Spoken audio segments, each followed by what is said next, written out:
Should I tell you the top 5 things to know when you start investing? But what if I take you through this guy's life from like 20 to 40 to 60 and show you how much money this guy made over time without having to tell you? And it's a much more compelling story. The nice thing about where we are right now is we have creators that have retired. Like we're past the first gen, even the second gen. I think now we have that information to kind of see, okay, like what are the mistakes that people made along the way? What are the pros? Look at all these creators making this business, making these millions. How are they doing that? Welcome to another episode of Behind the Frames. This is a platform where we share successful creator stories. Today, I sat down with Nathan Kennedy to talk about all things personal finance and content. Like, what does money mean to you? It's all the cliches, right? It's time, it's freedom, it's everything, it's, whatever. The biggest thing for me is... We talked about how he got started with TikTok and Instagram because he wanted to promote his podcast episodes. And then we also talked about the importance of plating, adding the moral of the story, and covered that with entertainment. And welcome to my conversation with Nate.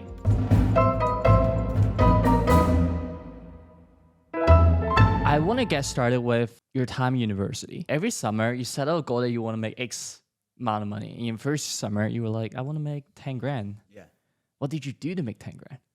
So I remember I worked at Splitsville in Burlington. I was a bartender there. And then I also every summer would do like an internship of some sort. So that was the first summer that I worked at like some government like internship marketing thing. So I would always like every summer I would like do that.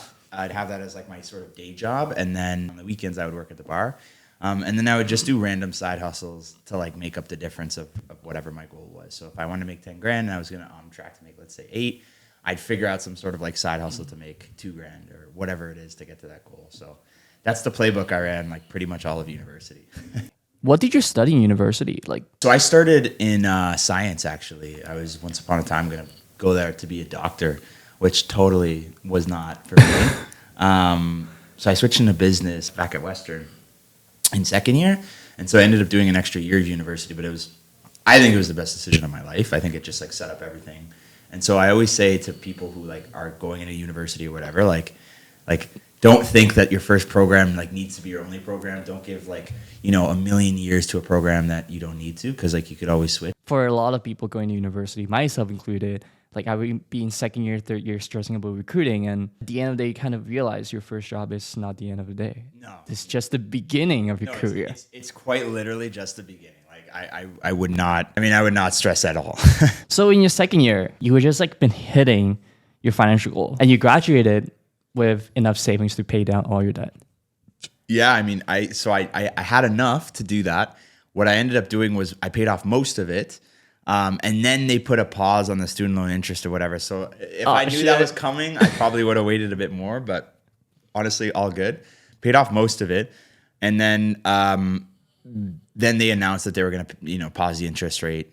Still thinking about like different ways to, when I graduated, like how do I make the most of my money? Probably wanted to do like, I was thinking a lot about real estate, thinking a lot about, business and all this kind of jazz. Like how do I get out of the sort of rat race or whatever. I don't really think of it like that at all anymore, but back then I did. And that was when I started to really get going with the podcast. And like, yeah, that's when I started to make a bit of money there. So. And you started a podcast when you were in last year of university? Yeah, 5th year at West. 5th year. So it was like 5th year. I can imagine like you're just sitting there waiting for job to begin. Yeah. And then COVID kind of come, but that was after you started the podcast? I started in the end of 2019. It was just like I had done a sports podcast before, and I just felt like it would be like a really cool outlet to just like, I don't know, talk about something I absolutely loved. That like not many people like knew that I was like a huge personal finance nerd. I was talking to a friend of mine recently, and like when I first started the podcast, it was a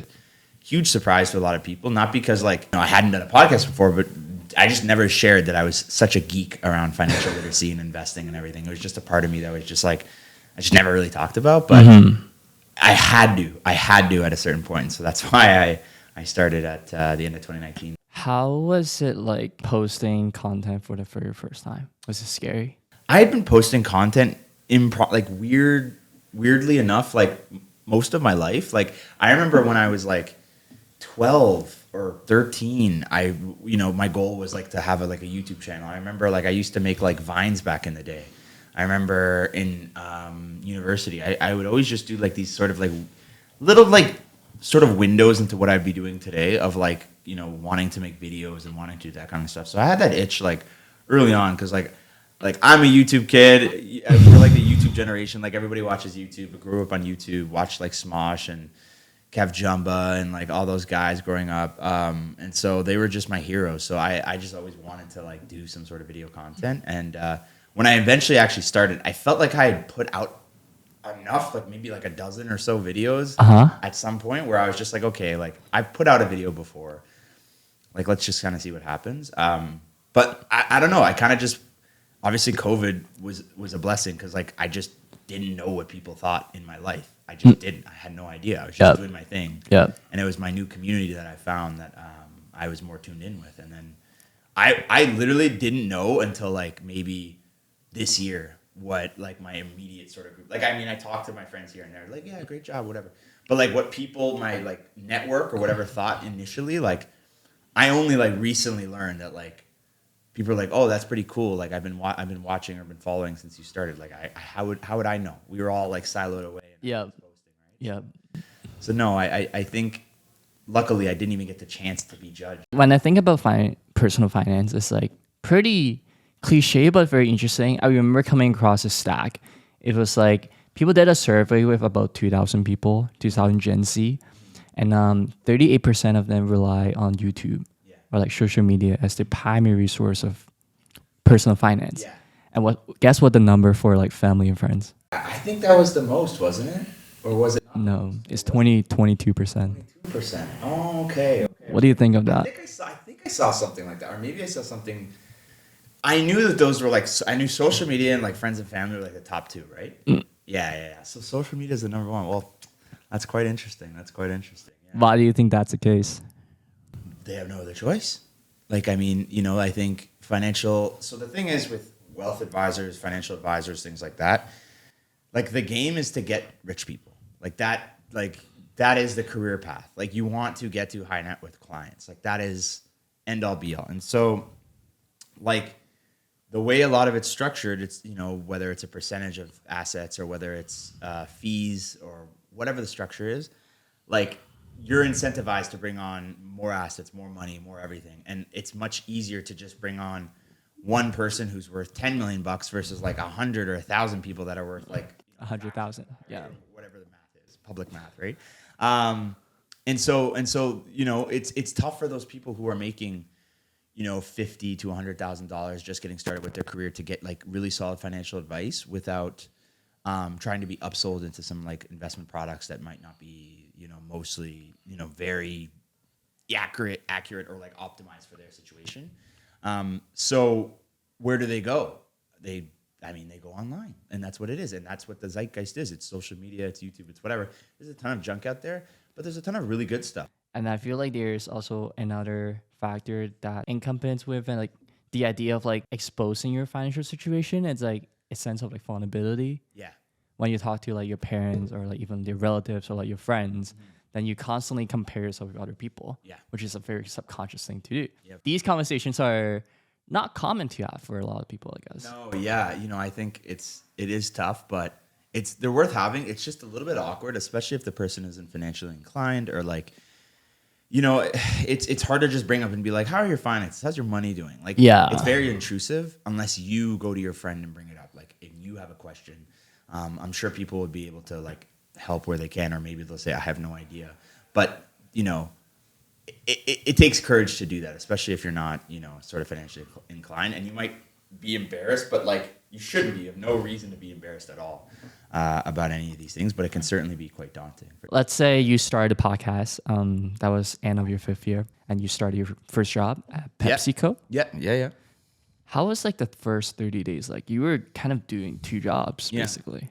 Yeah, it was tough. I mean, it was. I felt blessed because it was just like such a great company, and they threw a lot at me early on. I still think it's one of the best. I mean, literally, it's. They just through all of it, like really invested in like me and my development while knowing like my passions, and I didn't hide that I was making content, everything like that. I empathize with like investment bankers and consultants and things who literally cannot, I don't think, do stuff like I do on the side. There's like, you know, it's not in their contract or whatever. So I was super blessed for that. And how I managed it, I mean, I would work during the day and then I would work during the night. Like I would work on NewMoneyNate at night and I would work on, PepsiCo during the day. And I think it was just a lot. I remember a few months in, I was just very fatigued and exhausted. And I, to this day, don't know what kept me going. I think I just really enjoyed this stuff and enjoyed the growth. And I think the growth, as anybody in social media realizes, like it's quite addictive. Once you get that first couple of metrics, you just want to keep growing and growing and growing, and it can certainly go out of off the rails, let's say. But it's pretty. I mean, it's pretty intoxicating once you start growing. So I think that's what honestly kept me going through all of it, and what would motivate me after work. So when was the moment when you felt special? When you felt there's like an aha moment? This could be something bigger. Oh man, there's a few different moments where I was like, okay, this could be huge. I think the number one moment was probably, I remember I got approached for one of my like first legit brand deals, and the company was like, hey Nate, like we're looking for 3 videos. And I was like, okay, cool. How much are you thinking? She's like, I think it was like $150. We'll give you $150 for like 3 videos. And I was like, oh, okay, cool. Like, that sounds amazing. Like $150, like, that's like half a day's of work or something. I remember just relating it back to how much I made at the time. Yeah. Or half a day's work or whatever amount of work it was. I was like, wow. And then this is going to take me like 30 minutes. But I was like, okay, let me be sly. Let me negotiate with them. Let me see if I can get more. So I go back to her and I say, hey, could you do $200? And she's like, yes. And I'm like, damn it. Because definitely, if you could say that quickly, then you probably could have gave me more. But I was like, okay, it's fine, whatever. She said $200, whatever. And then she sends me the contract. And this whole time, I thought I was so slick. I thought I was so nice and smooth for getting that $200. When really, she meant $200 per video. So the contract was for $600. So she sent the contract to me. And I'm looking at this, and I'm literally thinking like I'm robbing her, like I'm a bandit. You know what I mean? Like this is crazy. But I was like, okay, well, I guess we're doing that. And that was the first time I was like, oh, like I really don't understand how big this could get. And obviously, like, things have gotten bigger and more deals and whatever. But like that was the first moment I was like, this is crazy. Is this woman out of her mind? She's gonna give me $600. I'm like nobody, dude. You're giving me like all this money just to make you videos? Like what? And I think successively, there's just been sort of like frame breaking moments in my, I guess, my social media career where I've just been like, dude, this is like monopoly money. Like it doesn't make sense. But I just keep going and we kind of just keep trying to like push it as far as it can go. And but that was definitely the first time where I was just like, wow, this is crazy. Damn. Did you tell your parents, be like, yo, I just made like Of course. Yeah, man. I ran to my mom telling her all this stuff. She's like, that's cute, like when are you buying a house? You know what I mean? So that was that. But I kept going, man. And as I focused more on the brand, like I think the numbers went up and kept going. I don't know, just consistency, man. It's always been about the consistency. I think as much as consistency, I think there's a lot more to the effort that you put into your videos. Because like if you really scroll back enough to what Nate has as in old videos, like it started with podcasts and you started making reels or like just pictures on Instagram just to promote the podcast. Yes. And somehow Instagram become the new main thing. Yes, exactly, man. Exactly. And you started making sort of reels, like it was a lot of these real life skits or just like skits, conversations. Yeah. Like between, could be parent-child, it could be between friends, it could be like employees. Yeah. And like, I'm curious, sort of how did you kind of get into, how do you get to where you are at today? Yeah. In terms of the format of videos. Yeah. A lot of testing, man. A lot of testing and finding what was good for me. I felt like, I think with a lot of creators, the number one thing you can do to grow is like to do a lot of research and to see what other folks are doing and see what's working.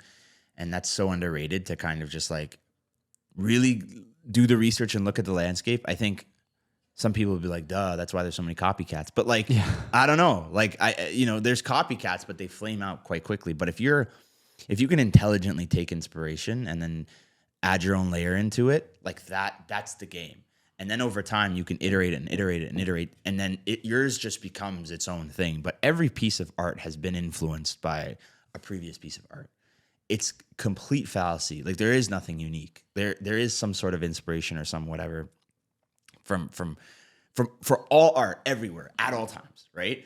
And so you're delusional if you think I'm going to make this completely unique thing that's never been seen before. Like maybe, but like that's probably going to come down the line after successive iterations from when you actually like, you earn the right to be that unique. You have to start somewhere. And so picking a format. So I think I found that these back and forth conversations were quite popular I think it was a different niche. It was in finance, but then I also saw it in other niches. I was like, wow, this like, there's like this interesting storytelling element to the skit that I can tell this story and take you there without needing to explain it. Like, should I tell you the top 5 things to know when you start investing? That's like not boring. But what if I take you through this guy's life from like 20 to 40 to 60 and show you how much money this guy made over time without having to tell you? And it's a much more compelling story. So I realized it was a really easy storytelling device, and it was captivating, and it makes a lot of sense as to why it works. And I think if you think about TV in general, it's all dialogue. Like what I do is dialogue. What TV is dialogue. Now the dialogue is me and me, but in Suits or in Narcos or whatever you're watching, like it's multiple people, but it's just dialogue. And it's a story being told through dialogue and visuals and all the rest. So I figured, okay, well, this is the oldest thing in the book. Like I'll just do this and add financial whatever onto it. And that was a main format. But I also experimented with other formats. I did like talking head. I did like reviews, reactions, all kinds of stuff, duets, all that jazz. And I had success, honestly, with a lot of them. But I always came back to these skits. And then I realized like I just really enjoy making these. I'm just going to keep doing this and be the best there is at this in my niche. And then I kind of just, now I'm like, and over time, right, I started the skits were brutal. But now, I took inspiration from cinematographers on YouTube and like movie guys. And like when I'm watching Netflix, I'm pulling like, how did they do this lighting, or how did they set up the shot, or how did they do this audio, or the writing, how did they set up this story and whatever. So I'm pulling inspiration from completely different areas now and bringing it to finance, which has like no innovation. So it seems like it's a new thing. It's not. I'm taking things from different areas of creative art and just implementing it and creating something new. And that's all it is, man. So I think it just was a lot of testing early on, and then you find your thing and you're like, okay, let me like be really, really good at this. And I think doubling down on that like makes a lot of sense for a lot of creators, for sure. I see. I think the idea of like the content of personal finances, it's not that much new thing out there. I think a lot of them are just like a few principles that you just have to like stick it. And they're on the way, there are going to be a lot of distractions, a lot of things maybe misinformation that want to draw you away from like saving money or investing money. And like, I think what you did with your skis is like the content has not really changed. It's like the delivery, right? Yeah. I remember like one of the skits that you did. It was like a fresh grad, and like you chose to stay at home, and your parents were asking you for like $1,000 per month, and you just kept doing that for like 20 years, no questions asked. And then 20 years later, and your parents are like, you can stop paying me like your allowance or whatever that is. And now here is $200K. Yeah. And the guy was like, where'd you get that from? Or like, from you. Yeah. Every time when I got $1,000 from you, I put it into like a savings account and invest in S&P. And that's how I got you the $200,000. Yeah. Now take it to like buy your mortgage or something. Yeah. So, I remember that video. I think it was like over 5 years or something like that for down payment. But yeah, essentially, literally the only thing in that video is like, you should save money for later. Like that's it. But I did this like story of this guy charging rent and all this stuff, and there's all these charged emotions around parents charging rent. Like that was a trend that I saw where I was like, oh, okay, like people really are heated about like charging rent or parents charging rent, or like should you not? How do I take this and like teach sort of a lesson, or how do I take this and like make it valuable? I think when I pull those sort of threads, like that's what helps me deliver, because at the end of the day, I don't know if you've ever heard of like yes theory. Yep. So they talk about hiding the veggies. I think the plating. Yeah. I think Colin, you were mentioning Colin Samir before this. I listen to every creator support. I listen to every podcast they do. Absolutely love those guys. Total nerds, love them. And I remember, I think they had Yes Theory on or something like that, or they were covering it where like they talk about hiding the veggies, and like the veggies are like the value of the story or the moral of the story. But you need to like dress it up and make it sexy to get there. Because if I just give you the veggies, you're not going to eat them. You need to like have chocolate and all this nice stuff wrapped around it, right?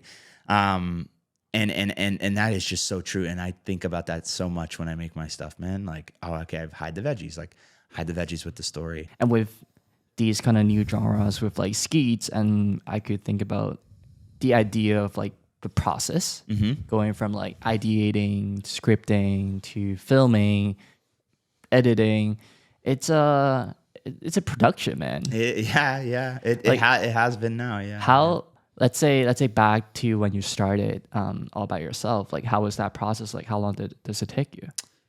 I mean, it used to be way faster. I think, yeah, it would be, I would, man, it's definitely evolved. And I think you should always be trying to do something a little bit new and make it a little bit better. You should never like rest on your laurels. So I'm like always trying to like make the skits a bit better. For the longest time, I really didn't think the quality mattered to the performance. I was just doing it because I loved the way it looked. It would turn out like, oh my God. Like if I'm not like super excited about the way this turned out, like I need to like keep pushing. And I didn't do it because I thought, okay, if I like add this like lighting and if I use a special camera and I do all these things, like it's going to make my videos perform better. Like I was like, yeah, probably not. Like it's probably more the writing. It's probably more the content. Like the quality matters, but like it's not going to be the thing.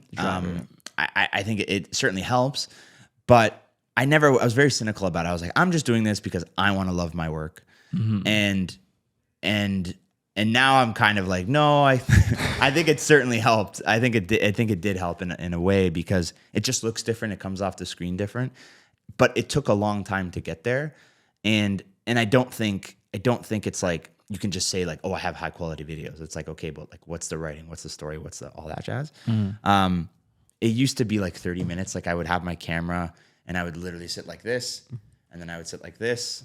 I wouldn't change shirts. I wouldn't do anything. I would literally just be the same guy going like this, right? And then, it evolved. And like, maybe I should change my shirt, make it more authentic. Okay, maybe I should like change the angle. Maybe I should bring in some lighting. Maybe I should shoot with a different camera. Maybe I should shoot in a different area. Maybe I should not just memorize my lines and just say them. Maybe I should script. And just over time, I just added in thing after thing. You can't come into creating and just frigging do everything. You can't just be like a script writer, producer, video, publisher, whatever.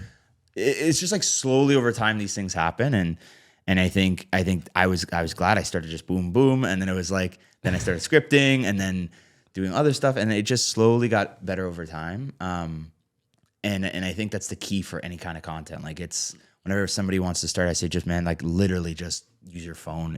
It's way more than you need at this point. So yeah. I remember seeing your first ever reel.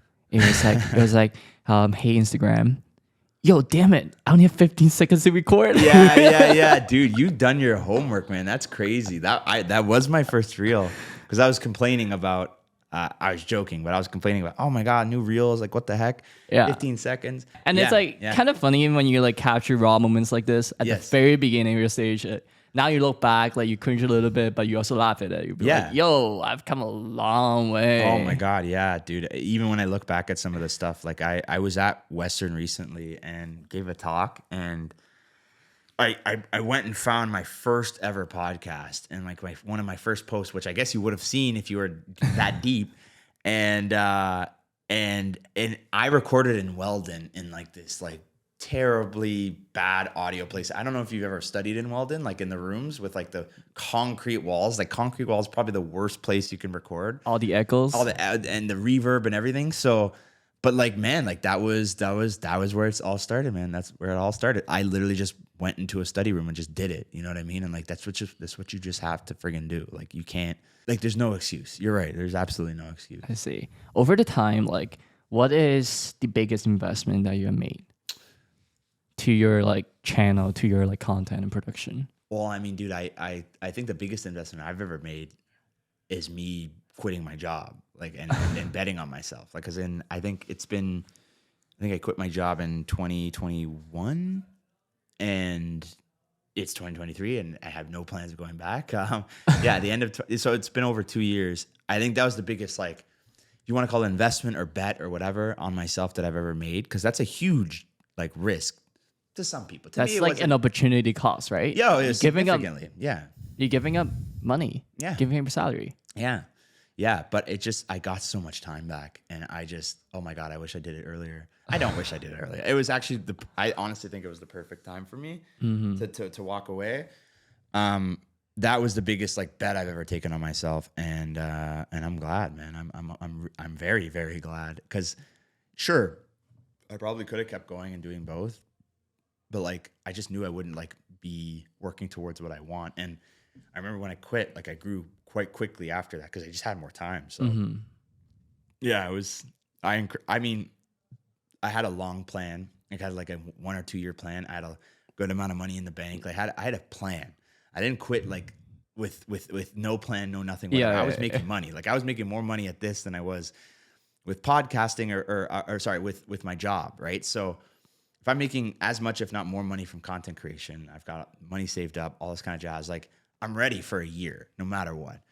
I don't think people should just like quit on a whim and just be like, I'm going to be a creator. Like, no, like have your life in order, play around with this. Maybe you won't even like it. And you can kind of ditch it, but like, there's nothing stopping you from getting it to a serviceable level to be like, okay, there's something there. Let me pursue it full time. I think you mentioned two things. Like one, it's your income matching your salary, because that really gives you sort of like some level of financial security. And the second was just like, if anything, you had sort of this resume, you can always go back. Yes.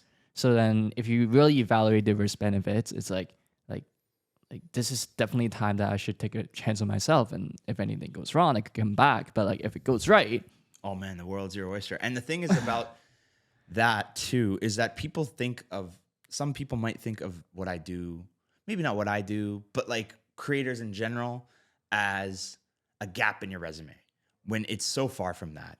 Like any job would kill for a creator that's been like working for years and years and understands content, like really understands content, not can just like manage social media, but like can actually create compelling content that can go viral for them or whatever. Like that's a skill set. Yep. So a lot of creators could go work for any company they really want and probably add value quite quickly. I mean, obviously there's certain companies where that doesn't matter, but for the most part, from a marketing perspective, you're building a very unique skill set that like the marketplace is like looking for right now. And so I think also think about that, like for if you're ever thinking about going full time, it's like you're not just wasting time and you have to like refer back to your job, your corporate job. Like you're building skills and you're running a business and you're doing all these things. And there's just no reason to have that scarce mindset of like, what do I do if I have to go? It's like you're gonna be fine, and you've got like all this beautiful experience that very few people in the world can speak to other than you, right? So I think that certainly also played into my decision. What was like, if you have to pinpoint, like, what was a limited belief that you had before you quit? A limiting belief. I try not to have those, but don't remember them anymore. No. I've always been a quite positive guy. Limiting belief. That's a great question. I think for me, maybe you could argue, like I gave myself a year and I was like, okay, let me see if this is going to work for a year. Like I didn't know. I should have known. Like I should have been like, of course this is going to work. Of course everything's going to be fine. Because whether I come back or not, you're going to be fine. Like that shouldn't be the sort of like outcome of success is whether or not like I come back to work or not. It should be like whether I went out and fulfilled what I wanted to do and like got the experience I wanted and wanted to move on to the next thing. And like if that that's the case, then fine. But I think maybe the limiting belief would be me thinking success is like making it past a year, which I guess it kind of is. But like if I didn't, it would have been fine as well. And I think I try not to like let's say I try not to put like these hard blocks on myself now. Like I'll give myself like metrics, like okay, let's like get to here by like year 2 or year 3 or whatever. Yeah. But like I'm not like gonna be like, terrorize, feel terrible about it if I don't get there. It's just like, okay, great, I learned something. Let's readjust with the new information and let's set new goals and everything like that. So I think I used to get like, man, I have to. I was even talking about this earlier today, where like I think people in their 20s think they need to figure it out by 30. Like they have to figure it out. Like rich by 30. Like I can't figure this out after 30 because I'll be old. You know what I mean? Which isn't the case. But there's this arbitrary number where like, and even me, I have it a little bit where I'm just like, man, I want to figure this out before 30. Like I want to be like in my 20s and successful. Like every person in their 20s would probably be like, yeah, that'd be nice. Yeah. And some people more than others. And I think it's just such baloney that I don't know how it's peddled in all of our heads that like, dude, like 32, 35, 37 is still so young. Even 42, so young. Yeah. You've got like decades to figure this shit out. Excuse me, I don't know if I could swear. But you have decades to figure this out. Why is 30 like this number that you think you need to like figure out your 20s? What your 20s are for like exploring and figuring out what you want to focus on. And then your 30s are to like really go hard. And then your 40s are like your prime. Yeah. Right. And that's sort of what I'm thinking of now. It's like, oh, okay. Like if you give yourself that leash, you're going to be way more lax. Now, some people need that kick in the butt where they need to figure it out now. Yeah. But I feel like a lot of people probably just like, man, just like take your time. It's going to be okay. And when you zoom out a little bit, like it makes you feel a lot better. So yeah, I think what gives us sort of that thoughts is like a lot of them, it's actually like your social media. yeah, of course. It's just like the young guy with the Lambo and everything. Yeah, oh yeah. Yeah, because like it's very true that like comparison is a thief of joy. Absolutely, yeah. So like when you like look at all your, not just your peers, just like literally random people on social media, I mean like I think I can be better than that, and you start thinking like I need to achieve like overnight success when there's no overnight success. No such thing. How is your relationship with money? Like, what does money mean to you? Well, I didn't have any of it growing up, my family and I, and, value. I mean, it certainly is value, but also, I think it's just, it's all the cliches, right? It's time, it's freedom, it's everything. It's, whatever. The biggest thing for me is it just gives me room to breathe. Like just, I love like the fact that like I'm not, cause I remember like how tight you feel when you don't have money or you can't afford something, or like it's one of the greatest fears, that people have is money anxiety, and like being able to take a deep breath and like not being stressed about like some bill or debt or whatever is just like, I can't put words to it, but it is bliss. And I do what I do to help people feel that, right? Like that energy that I get from like, trying to work towards my financial goals and being okay and building my life and things like that. Like I want that for everybody. I want that for everybody who will consider listening, right? And I think that's what it is for me, man. It's room to breathe. It's room to explore, and it's room to like take care of my family and really explore like what life is about. So that's why I share all this stuff. That's why I do what I do, because like that feeling that I get of like power and empowerment, like is really ultimately why I started what I started, and why I still do what I do, is to give that feeling. And let's say if you have to restart your channel rewind back to like what, January 2020? Yeah. What were things you have done differently? I mean, I probably would have. There's so many things. I probably would have started on TikTok earlier. And if I was starting today, I would start on TikTok. I used to say YouTube all the time. I used to be like, YouTube. YouTube's still the gold standard. But I think just given the nature of TikTok and how quickly you can get started and how quickly you can figure out if you like content or not, I still think TikTok is like the thing. I still think it's growing exponentially. I think they're making more long form videos. Like I am so bullish on TikTok. It's crazy.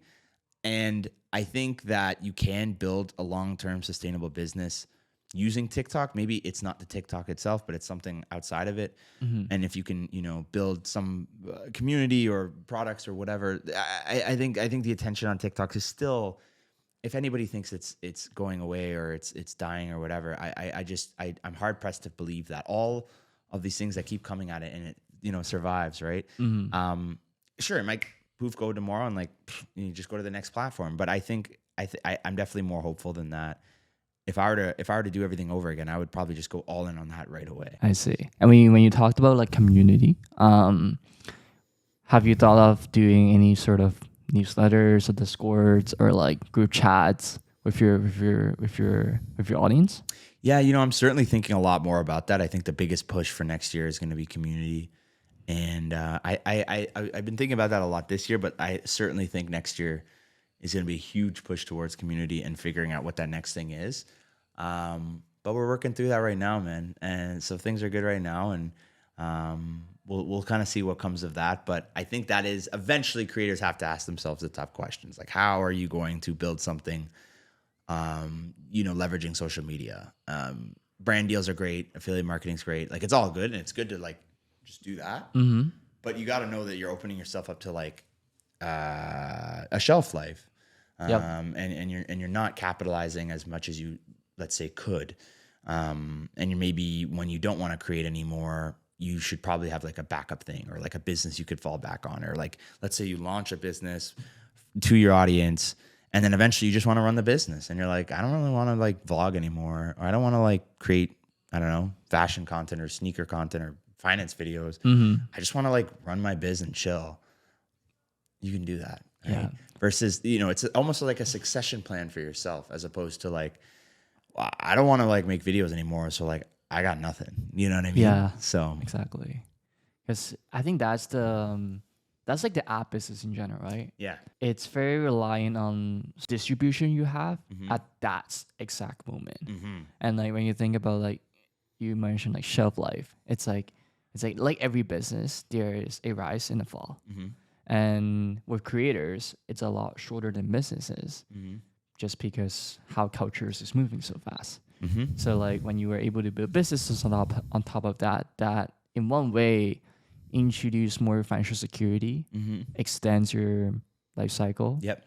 But and it also just like it just opens a new kind of life experience for you personally. Yeah. It's like now I have this outlet to like create skits, but now I moved on to building maybe a small lifestyle business. Yeah. Whatever that is. Yeah, exactly. So the lifestyle business, man. I mean, I think that's the goal, right? Like everybody's trying to figure that out. And I think the nice thing about where we are right now is we have creators that have retired.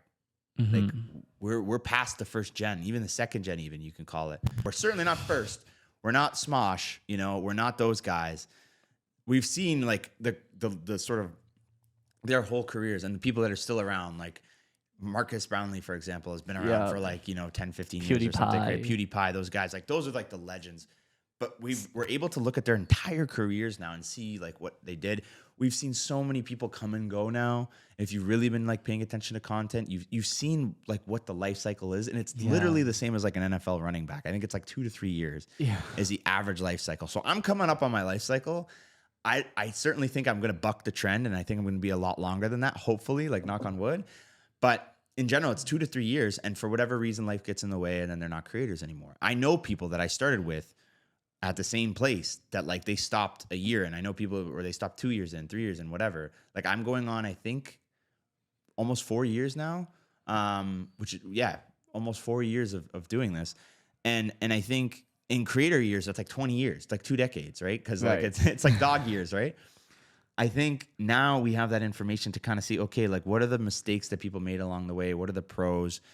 Look at all these creators making this business, making these millions. How are they doing that? Maybe if I could just do a small like portion of that, that'd be great. I have a business that makes $100,000 or $200,000. Like people would love that. Like I don't think everybody needs to be a billionaire. a billionaire, right? Like, or Mr. Beast, right? Like maybe they just want like a couple, a lifestyle business. They make good money, take care of their family, like, and that's what you can get with this kind of stuff. And there's so many examples of creators that are doing that. Creators you've never heard of, like thousands and thousands of creators making like really solid incomes and building businesses where like they, have potential exits. Like I think I talked about, I don't know if you ever listened to like, or watch like Vsauce. What does it do? Well, there's multiple guys now, but he was a guy. It was like a science YouTuber guy. And they started like this like subscription-based service where you get like a science experiment every month. It's like really cute. You get like some fun thing you can do with your family and they send it to you. And I think it's like 20 or 30 bucks a month. And is it like the Mark Rober Crunch Boss? Literally. Exactly. Yeah, exactly. It's just, I think Mark's more like engineering focused. Yep. I think this was more science and more like, but like exactly. I think they sold that business for like 15 million bucks or something like last year. And there's just so many stories of that where like there's just like these really solid exits for creators and you just would never know. Like you didn't know that, right? There's a lot that I don't know, right? And it's this beautiful economy that's burgeoning right now. And I don't know, that's what gets me so excited because it's like you don't need to be like these crazy massive YouTubers to like be extremely successful. I see. So I think you kind of talked a little bit into it, but what are your goals for like the next 2 years? Yeah, I mean, I'm trying to figure out everything I just talked about as we speak, right? I'm trying to build a business. I'm trying to figure out how to parlay, all that kind of jazz, build community, what does that look like?